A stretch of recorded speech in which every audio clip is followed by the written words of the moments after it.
Super quick video here just to follow along with our structure of layout elements, content elements, then mobile optimization.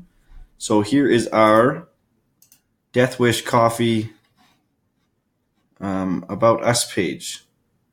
Okay, so remember we just had this text business at the top. They had a bunch of sections with accordions that we could just duplicate.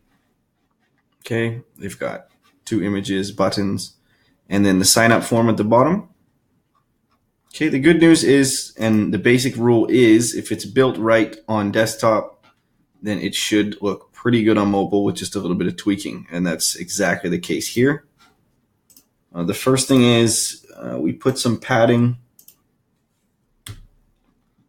on that section, which doesn't look great on mobile, so I'm just going to zero that out. That looks a lot better. Okay, nicely spread out. The text size is okay. Our accordion looks fine.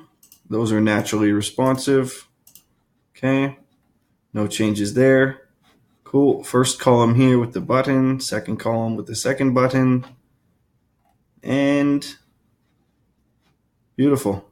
Okay, it's taken that image and spaced it nicely.